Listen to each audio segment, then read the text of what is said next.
May mga pagkakaiba-iba man kami ng concerns o opinion dito tungkol sa impeachment. Nagkakaisa po kami sa minority na dapat magkaroon ng maayos na desisyon.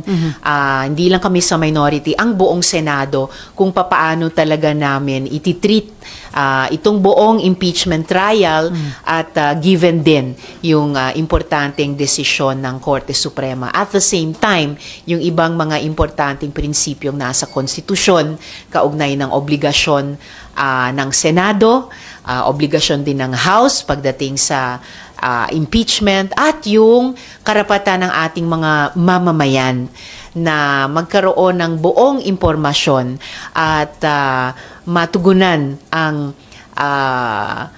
entitlement nila sa accountability naming mga public officials. I'm always hopeful, lalo na sa ganitong mga pinaka-importanteng mga proseso na iniaatas sa Senado na may partikular na obligasyon. So, ilalabas ko rin yon, yung mga argumento, opinyon, pati boto, kaugnay ng pag-asang iyon sa August 6.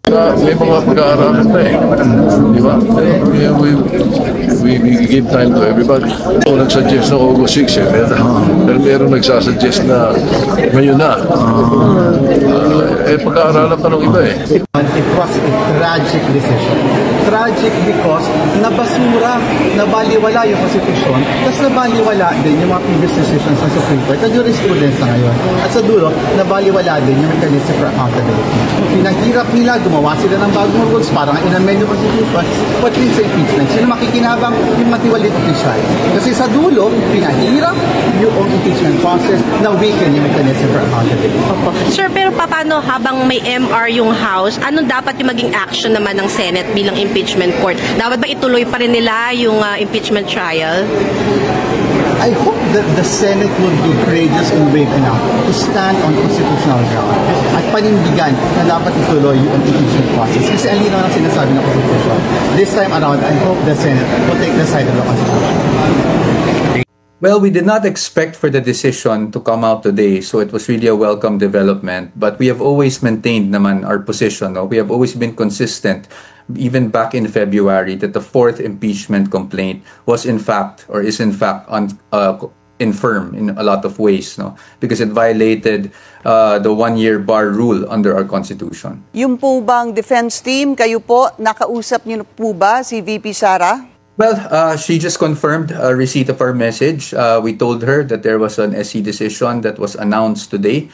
Other than that, hindi pa po kasi kami nakapag-usap ng matagalan, so wala pa po akong masyadong reaksyon na mai-share sa inyo. Attorney Poa, sabi po ng iba ay pwede daw nila ito pagbotohan. In other words, if they get the numbers, from my understanding, pwede pong sakaling hindi sundin itong desisyon ng Korte Suprema. What do you say to that? Well, sa atin po, no, napakahirap pong mag-comment sa ganyang bagay because these are matters that are internal to the Senate. So, siguro sa ngayon po, hindi muna ako magbibigay ng komento dyan. But what is clear is that the Supreme Court, which is the final arbiter, no, sa ating bansa pagdating sa mga disputes, ay nagdesisyon na at nagsabi na unconstitutional nga po yung fourth impeachment complaint. Now, as to the Senate process, kung pwede po silang magbotohan, I guess it's best to defer and maybe direct the question to the Senate po on this matter. Ang masasabi ko lang po is talagang na-reaffirm yung posisyon natin na itong fourth impeachment complaint ay violative doon sa one-year bar rule, no, sa ating Constitution. Sa atin ngayon, we are just going to wait kung anong magiging hakbang ng Senado as the impeachment court doon sa mga prosesong naganap na. Tayo naman po, we have always complied, no, with the Senate process. Nung sila'y nag-issue ng summons, tayo po ay sumagot. So sa ngayon, we will just, I guess it's really wait and see. Tingnan natin kung anong magiging hakbang. But definitely, we welcome the decision of the Supreme Court on this matter. Well, it's really up to the Senate kung ano yung gagawin nila after the Supreme Court's decision. But again, the decision is not yet final. The House will file a motion for reconsideration. And until such time, it is still up to the Senate to perform their duties as mandated by the Constitution. dapat hindi muna nila pag-usapan kasi mag-MR pa naman. Well, nasa Senado na po yan kung ano po yung gagawin nilang action or inaction. It's really up to them. Sila naman po yung nasa kanila na po ang articles of impeachment. Simula nang tinansmit ito ng Kamara. So, again, it's the Senate's decision on how they will act on the impeachment complaint. From the start until now, yun naman lagi ang sinasabi ng House.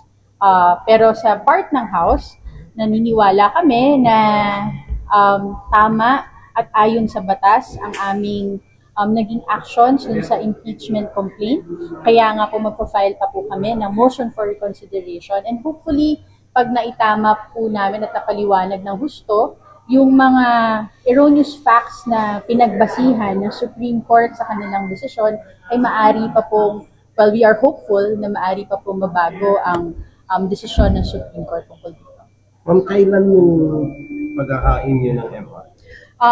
According to records, I think the House has until August 10 to file its motion for reconsideration. But I understand August 10 falls on a Sunday, so the deadline would be August 11.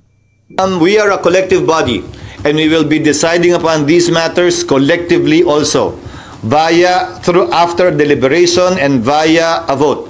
Personally, ang posisyon ko ay bilang abogado ay ito. Nagdesisyon ng Korte Suprema, sang-ayon ka man doon o hindi, dapat ito'y sundin. Kung hindi, magkakaroon tayo ng constitutional crisis at baka tingnan tayo ng mga karatig bansa natin at ibang tao na isang banana republic kung saan sinusunod lamang natin yung mga gusto natin. Personal ko ding opinion ito, pero ang masusunod dito ay ang mayoriya. Nakalagay kasi sa desisyon ng Korte Suprema, walang jurisdiction ang impeachment court. Walang jurisdiction ng Senado. Nadinggin pa ang mga articles of impeachment. Naalala nyo, bago kami nag-convene, binasa yung articles of impeachment, at least in dulo man lang, bago kami nagka-jurisdiction. Ang sinasabi ng Korte Suprema sa desisyon nila ngayon ay unconstitutional yung articles of impeachment. Kaya walang jurisdiction yung Senado. At pag sumumpa yung mga bagong halal na senador, they will swear to do impartial justice during trial. Wala nang ang jurisdiction eh. Sa tingin ko, mas safe na Senado ang magpapasya kaugnay nito, imbis na impeachment court, dahil baka matingnan pa na paglabag ang pag-convene ng impeachment court matapos ang naging desisyon ng Korte Suprema. Ngayon, wala bang presidente o meron? Meron. Noong nagpasya ang Senado na i-dismiss yung impeachment laban kay dating Pangulong Estrada dahil sa EDSA 2, dineklara ng Senado, not as an impeachment court, as a Senate, dineklara ng Senadong functus officio na yung kaso, yung impeachment court, at dinismiss yung kaso.